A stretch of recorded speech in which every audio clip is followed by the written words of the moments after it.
Bonjour à tous.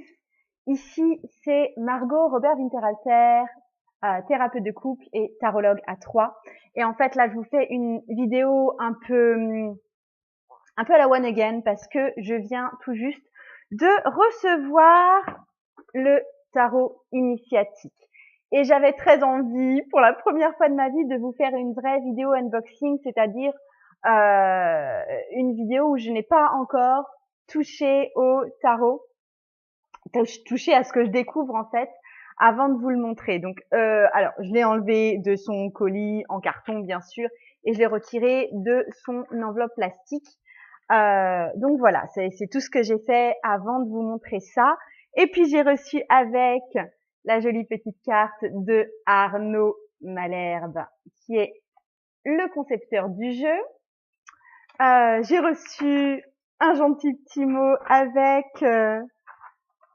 en me souhaitant bonne réception, et voilà le tarot. Donc en fait, ça part au départ d'un échange que j'ai eu avec le concepteur, parce que honnêtement, il montrait sur son mur Instagram des images de ce tarot, et j'adorais. Enfin, en tout cas, il montrait les arcanes majeures, et j'avoue que franchement, en fait, c'est très très très Art Nouveau. Et je pense que après avoir fait cette vidéo, les prochains jours, je vais vous montrer sur Instagram quelques photos en fait de ma maison, surtout de l'extérieur, parce que j'ai une maison Art déco, Art nouveau. En fait, j'ai une porte qui est classée notamment, etc. Donc je suis vraiment dans cette ambiance un peu nouvelle époque et dans ce style graphique. Donc c'est pour ça que ça me parle d'autant plus fort. J'ai une maison complètement biscornue à l'intérieur avec des escaliers un peu rococo et tout. Euh, donc voilà pourquoi ça m'intéressait aussi particulièrement.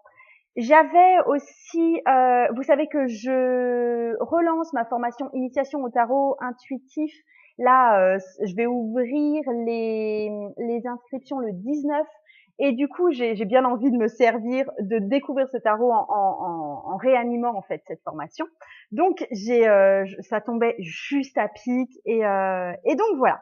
Je vais vous montrer un petit peu de quoi il s'agit. Donc déjà la boîte, elle a l'air de vraiment vraiment vraiment valoir le coup. Enfin, elle est bien, elle s'ouvre comme ça. Oh, et alors au dos, avec une belle image du fou. Qui suis-je? À travers une vision symbolique de l'existence, ce tarot initiatique vous invite à répondre à cette question. Cheminer vers l'acte juste, dont le dessin est la transformation de soi pour une cohérence unitaire. Alors j'avais un petit peu des doutes parce que je savais que pour ce tarot, il reprenait vraiment les lames du tarot de Marseille, c'est-à-dire que les arcanes mineurs sont illustrés de façon très simple, très pure. Il y a 3 coupes pour symboliser la carte du 3 de coupe, et ça va pas beaucoup plus loin. Donc j'étais un petit peu j'avais une petite réticence à ce niveau-là parce que parce que je suis quand même très portée sur le Rider-Waite-Smith, justement parce que les mineurs sont très très très richement illustrés. Mais après, je me suis dit, là, j'étais vraiment aussi focalisée ces temps-ci sur un travail sur tout ce qui était généalogique, où je me sers quasi exclusivement des majeurs et de tous les personnages de la cour. Or, c'est les cartes qui sont très très illustrées dans le tarot de Marseille. Donc ça me convenait bien. Et puis, ouais, enfin voilà, le jeu m'a appelé plus qu'autre chose. Donc je vous montre déjà. On ouvre et on a l'impératrice. Et mon Dieu, enfin, excusez-moi, mais elle a trop la classe. Une petite vibration à la Morticia aussi. Et le petit livret avec la tempérance dessus. Et le livret, alors je vous le montre. Attendez, alors chaque arcane majeur est illustré, est largement expliqué, mais bon, vraiment, il y a beaucoup, beaucoup à lire.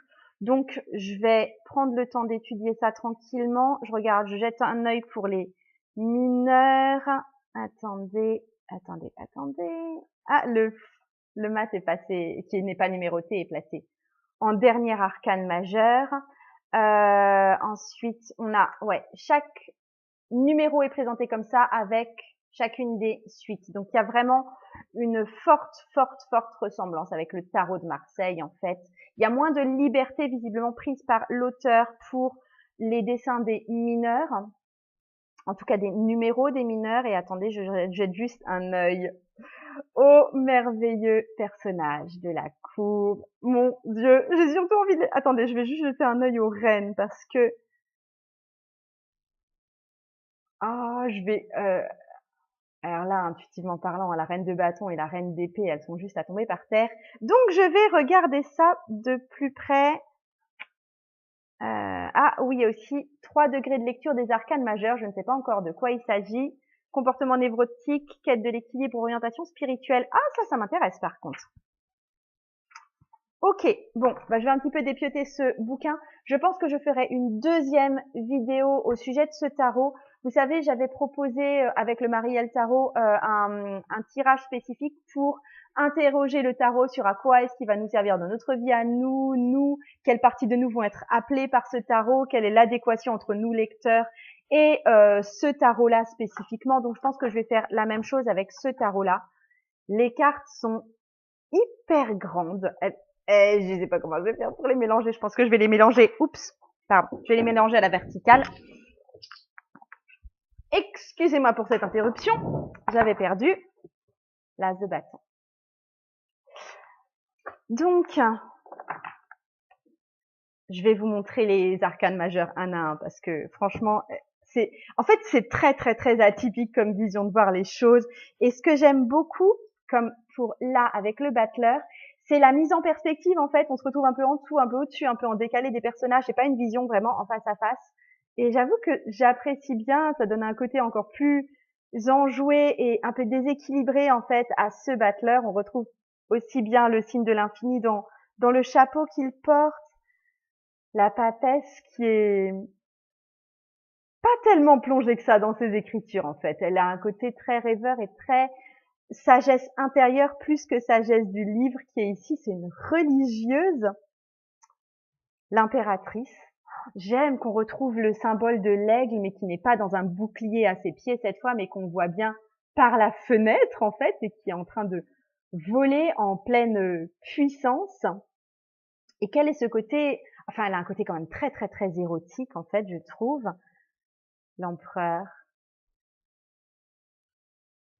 qui gouverne, qui est posé, qui est stable, qui est bien assis. Le pape, lui aussi, vu en perspective, on le voit du dessous. Il est très dominant, je trouve. Il est très, ouais, il a vraiment son statut d'enseignant et d'initiateur. L'amoureux au milieu des 2 femmes. Ah! Elle est trop belle, cette carte. Il n'est pas dominé cette fois par un ange ou par une puissance supérieure, mais par une espèce de gros cœur. Ça va me demander de travailler dessus. Là, je vous fais juste un petit descriptif rapide. Le chariot. Très, très classe. Il est très dominant. Il est moins vainqueur que dans les autres tarots. Il y a aussi les 2 couleurs différentes pour les 2 chevaux. La justice, elle est majestueuse et écrasante à la fois pour moi. L'ermite qui chemine. Il semble très... par rapport aux autres images de l'ermite, il semble extrêmement apaisé. Il y a un serpent à ses pieds. Le bâton est très rouge. Le code couleur aussi, j'aime beaucoup. La roue de fortune, ça fait très zoo, ça fait très petits animaux partout. C'est pas des monstres, en fait. C'est vraiment très acrobatique, en fait. C'est accroche-toi aux branches, ça va dépoter, ça va rouler. Oh mon Dieu, la force. Oh. Alors, en général, je suis pas mal amoureuse des cartes de la force dans les jeux que je trouve, mais là, oui, c'est vrai que c'est pas un lion, c'est une grande panthère noire qui accepte d'embrasser son maître dompteur ou sa maîtresse dompteuse. Le pendu.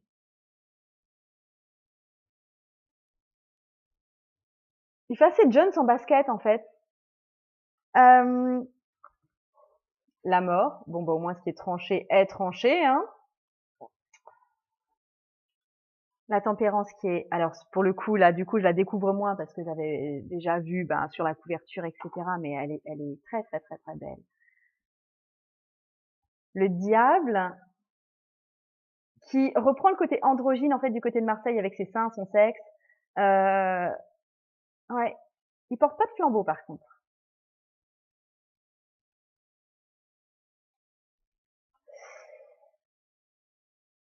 La maison Dieu. Alors pour le coup, cette maison Dieu, elle se rapproche bien plus de la carte de la tour des tarots type Rider-Waite que du tarot de Marseille, la maison Dieu qui a un côté peut-être plus enjoué et moins destructeur en fait. Là, je retrouve le côté assez oh quoique. Ouais, la maison est toute cassée, mais le personnage, on ne sait pas s'il s'amuse en dessous ou s'il est en train de chuter et il s'amuse plus qu'autre chose quelque part. C'est un vrai geste de danse hip-hop. L'étoile, mais en fait, je suis assez, comment dire? L'étoile, pour moi, c'est une carte de nudité dans le sens de vulnérabilité, dans le sens de s'offrir, dans le sens d'être en contact avec ses rêves. Et là, alors oui, c'est de la nudité vulnérable. Non, je trouve pas du tout que c'est de la nudité vulnérable. Au contraire, je trouve que c'est de la nudité très érotique, très érotisée. Je la trouve magnifique et très assumée en fait. Mais du coup, il y a un décalage dans l'interprétation que j'en ferai par rapport à la carte de l'étoile plus classique. Oh, j'adore. J'adore le décalage. On est entré dans le dessin par rapport au tarot de Marseille. On n'est plus sur le côté, on est dans le bassin, à côté de l'espèce de homard ou écrevisse. Il y a une ville, une vraie ville moderne. Waouh! Oh, ils cheminent ensemble, les jumeaux du soleil. Là aussi, il y a une perspective que j'aime. Ouais, alors le jugement, là aussi, très érotisé comme scène.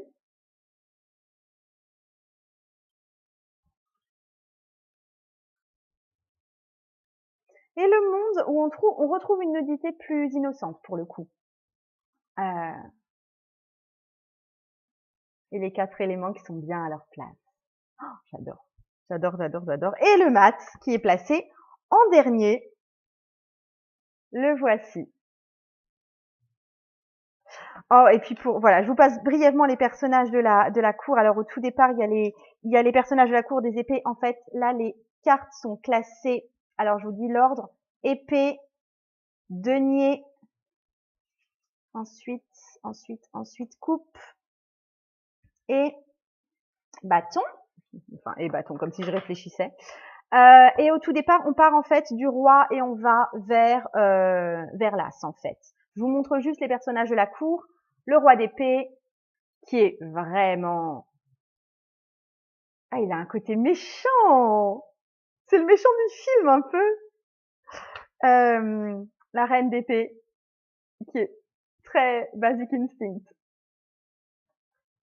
Le chevalier d'épée.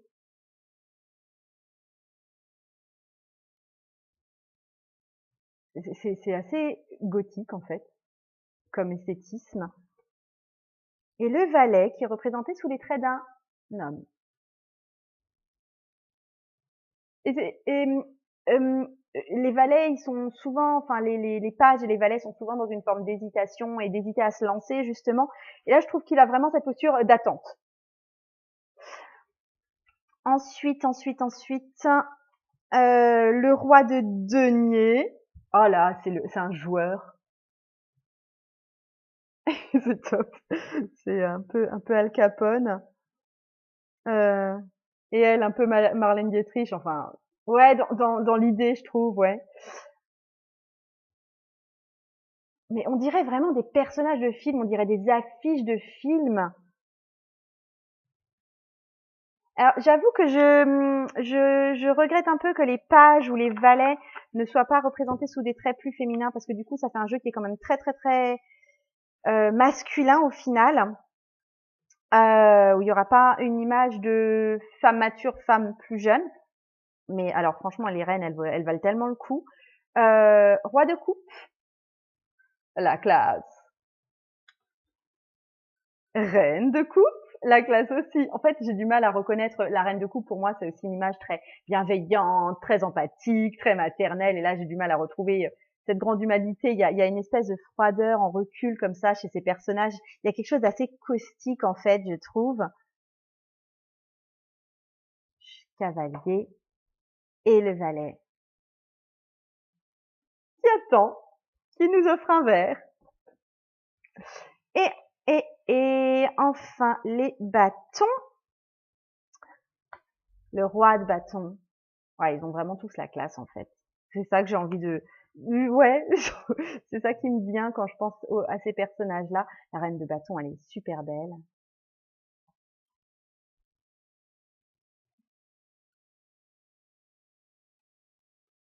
Le cavalier et le valet tout fier. Ouais, voilà pour ce jeu. Enfin, ce que je voulais vous en montrer aujourd'hui. Là, je vais dans une prochaine vidéo vous montrer un tirage avec ce jeu-là.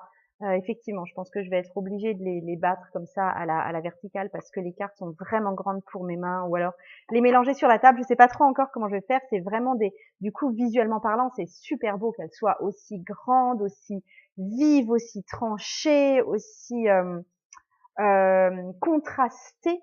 Ouais, il y a vraiment une esthétique très particulière à ce jeu, une impression de classe, de distance, du coup, je pense que je retrouverais bien tout ce qui est de l'ordre des archétypes, dans le sens où je m'adresse à un archétype en tant que moi faisant partie du monde avec voilà mes qualités et mes défauts, je peux contacter un archétype au sens très très pur du terme, avec un jeu comme ça, avec des personnages qui semblent tellement distanciés, tellement éloignés, tellement dans leur propre esthétisme.